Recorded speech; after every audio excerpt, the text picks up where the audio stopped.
조교입니다. 오늘은 그렇게 유쾌하지는 않은 그런 방송입니다. 긴급 뉴스인데 검찰이 윤석열 대통령을 내란 우두머리 혐의로 구속 기소했다는 그런 내용입니다.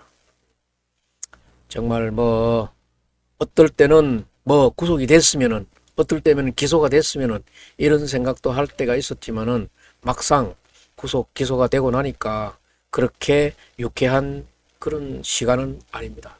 하지만 오늘 이 구속 기소된 이 내용을 한번 살펴보겠습니다. 오늘 논평은 아주 정말 우울합니다. 설 연휴 중에 윤석열 대통령이 구속 기소되었습니다. 오늘 검찰은 윤석열 대통령을 내란 우두머리 혐의로 구속 기소했는데 우리나라 헌정사상에 최초로 체포됐고 최초로 구속이 됐고 최초로 기소가 된 이런 사건입니다. 그래서 검찰의 비상겸 특별수사본부는 오늘 오후 윤석열 대통령을 내란 우두머리 혐의로 구속 기소했다고 공지를 했습니다. 이로써 윤석열 대통령은 지난 15일 날 체포돼 가지고 지난 19일 구속 수감된 데 이어서 재판에 넘겨져 가지고 지금은 오늘 이후로는 혐의자에서 피고인 신분으로 전환이 돼 버렸습니다. 정말 이 대통령이 어떻게 지금 마른 날에 날벼락이지, 정말 이런 상황이 어떻게 벌어질 수 있습니까? 진짜 참. 그래서 이 윤 대통령은 1심 재판 결과가 나올 때까지 재판을 받으면서 최장 6개월간 구속 상태로 재판을 받게 되어 있습니다. 그래서 검찰 특수부는 법원에 납득하기 어려운 두 차례에 걸친 구속기간 연장 불허 결정으로 피고인 대면 조사 등 최소한의 보완 조치 수사조차 진행할 수 없었으며 그동안에 수사한 공범 사건의 증거 자료 등을 종합 검토한 결과 피고인에 대해서 기소함이 상당하다고 판단해서 그 구속 기소한 배경을 설명하고 있었습니다. 피고인의 구속 이후에 사정 변경이 없어가지고 여전히 증거인멸의 우려가 해소되지 않은 점을 고려해서 검찰 송치 사건하고 공수처의 송부 사건, 범죄 사실 중에 현직 대통령의 불소추 특권 범위 안에 해당하지 않는 내란 우두머리 혐의에 대해서만 구속 기소했다고 덧붙이고 있습니다.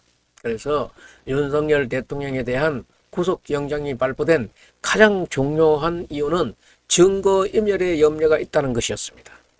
그 이후 윤석열 대통령이 공수처 수사에 불응하고 한편으로는 헌법재판소에 나가가지고 부하인 김용현 전 국방부 장관하고 마치 짜고 치는 그런 얘기 같은 그런 모습을 보여준 것이 구속 기소하는데 상당한 그런 근거가 되지 않았나, 그렇게 보입니다.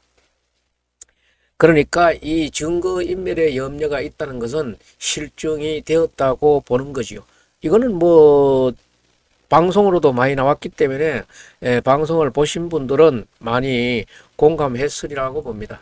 그리고 이 불소추 특권이라는 게 현직 대통령에게는 이게 헌법 제84조인데 내란 및 외환 이외에는 소추할 수 없습니다. 그래서 직권남용이라든가 하는 이런 거 사소한 거는 다 빼버리고 소추가 가능한 내란 혐의를 기소했다, 이런 뜻입니다. 이날 기소되는 이 소위 공직자범죄수사처가 지난 23일 윤석열 대통령 사건을 검찰로 이첩한 지 나흘 만에 있어진 일입니다. 그래서 심우정 검찰총장이 최종 결론을 내렸는데 이 내린 이전에 심우정 검찰총장은 오늘 오전에 서초동 대검찰청의 검사장 회의를 열었습니다. 고검장, 지검장, 고검장 회의를 열어가지고 이 회의에서 검사장들의 여러 가지 의견이 많이 나왔었는데 그 중에서는 석방해야 된다는 의견은 그래도 극소수였고 대다수가 구속 기소해야 된다는 의견이었던 것 같습니다. 그래서 검찰은 지난 25일 법원의 구속 기간 연장 불호에 대비해 가지고 벌써부터 이 윤석열 대통령 공소장을 미리 작성했다는 그런 후문도 들리고 있습니다.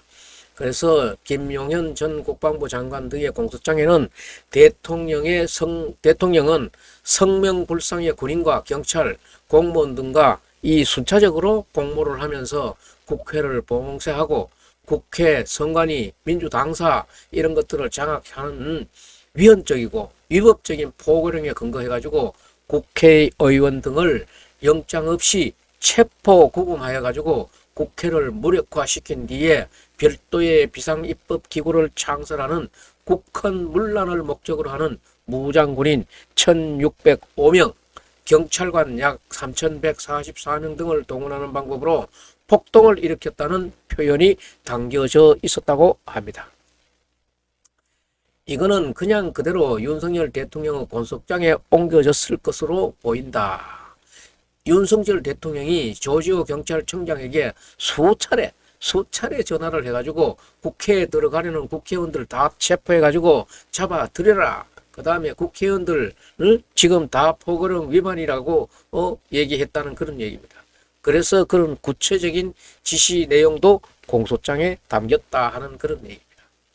이진우 수방사령관에게 본회의장, 국회 본회의장에 들어가가지고 네 사람이서 국회의원 한 사람을 들쳐업고 나오라는 등 총을 쏴서라도 문을 부수고라도 뭐 이런 표현들이 지시하는 것들이 공소장에 모두 적시된 것으로 보입니다.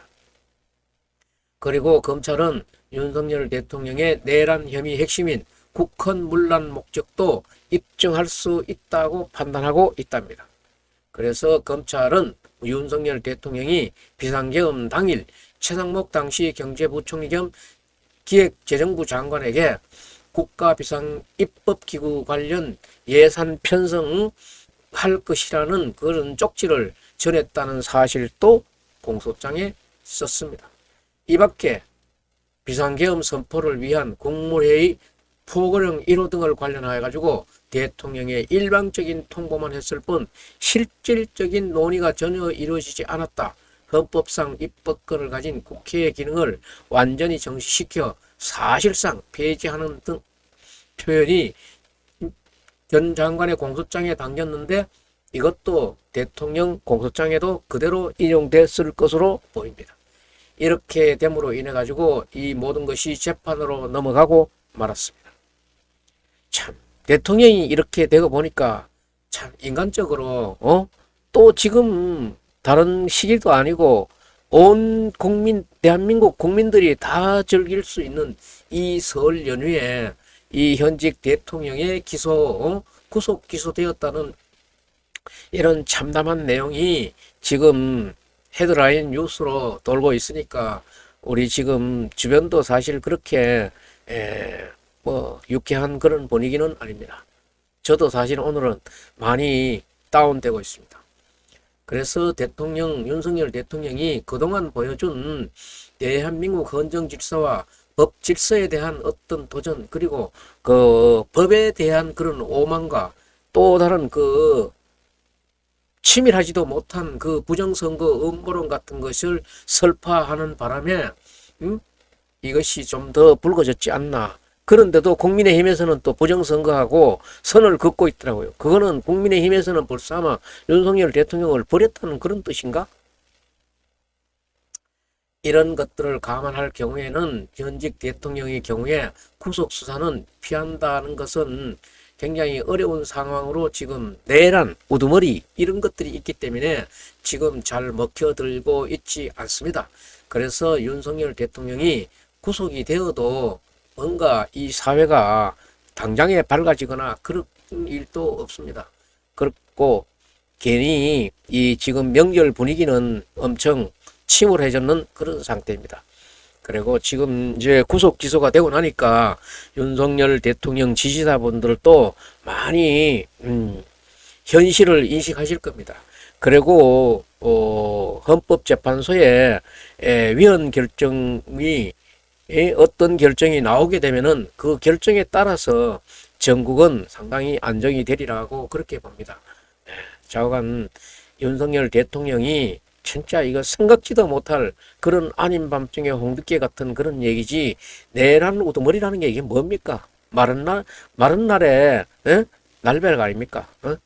내란 우두머리라는 이런 혐의로 구속 기소됐다는 이런 내용을 전하게 돼서 오늘 논평은 정말 그렇게 유쾌하지 못했습니다. 예. 오늘 논평 여기서 마치겠습니다.